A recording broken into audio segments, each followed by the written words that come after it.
Olá a todos, nessa aula eu vou mostrar para vocês algumas ferramentas que você pode utilizar aqui no Adobe Photoshop para a produção de Matte Paint digital. Uma boa prática que você pode fazer logo no início é fazer uma duplicata da tua camada original. Então vamos clicar aqui na camada e arrastar para a folha nova. Pronto, ele vai criar uma cópia e agora você pode começar as edições com segurança. Eu vou dar um zoom aqui nessa parte da imagem.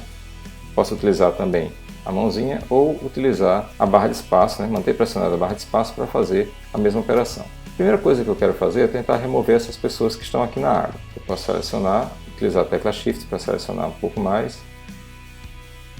Vamos então no menu Edit, Fill e vou clicar na opção Content Award. Vou dar OK. Você vê que o Photoshop fez um bom trabalho, ele completou de forma adequada. Se você tenta fazer isso com áreas um pouco maiores, pode ser que os resultados não sejam exatamente os esperados. Por exemplo, vamos tentar remover todas essas pessoas aqui próximas dessa cerca. Novamente no menu Edit, Fill, Content Award, OK. Observe que o resultado não foi muito bom. Ele não removeu as pessoas e, na verdade, simplesmente utilizou as informações das áreas adjacentes para completar a imagem, o que acabou não dando um bom resultado. Vou utilizar então o comando Z para desfazer essa ação. Se você desejar fazer essa tipo de alteração, você vai precisar ter um pouco mais de trabalho. Por exemplo, se eu selecionasse apenas essa pessoa e tentasse remover, novamente utilizando o Content Award, só que dessa forma com o atalho Shift F5, vou dar OK, você vê que ele conseguiu remover a pessoa relativamente bem. Você teria só que fazer um pequeno ajuste nessa área. Da mesma forma, se você quisesse remover itens individuais, como por exemplo essa parte da cerca, Shift F5, OK, e você vê que ele fez também um bom trabalho. Esse processo é relativamente eficiente, mas em grandes áreas ou quando você precisa remover muita coisa, pode ser que dê trabalho demais. Uma outra alternativa seria copiar uma parte da imagem para substituir em outro local da imagem. Nesse caso, nós utilizamos a ferramenta Carimbo. Vou reposicionar aqui a imagem na minha tela. E eu posso, por exemplo, utilizar essas áreas de mata para cobrir essa região do morro que está apenas visualizando a areia. Vou utilizar a tecla Alt para copiar uma área da imagem. Clico e arrasto. E você vê que eu transfiro partes da imagem que estavam nesse local para esse novo local. Para que não fique muito visível que se trata de uma cópia da mesma região, você pode mesclar com diferentes áreas da imagem. Por exemplo, vou utilizar aqui o comando de menos para diminuir o zoom. Vou dessa vez agora utilizar a tecla Alt para copiar um pouco dessas áreas aqui. E da mesma forma posso aplicar aqui embaixo.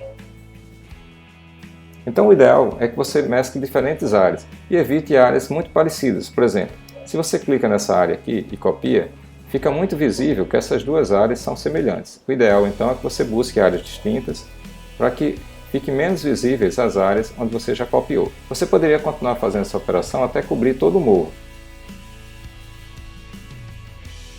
Uma outra alternativa seria trabalhar com máscaras. Nesse caso, eu posso selecionar uma área maior, por exemplo, toda essa área de vegetação, copiar essa área para a camada de cima, por exemplo, comando J, e nesse caso, vou mover para que vocês possam visualizar essa área que eu copiei. Eu copiei todo esse pedaço aqui. Então o que eu posso fazer agora é trabalhar com as máscaras de tal forma que eu possa determinar quais partes dessa região serão visíveis e quais partes dessa região serão transparentes. Então para isso, eu crio uma nova máscara, aqui embaixo, e vou utilizar agora meu pincel.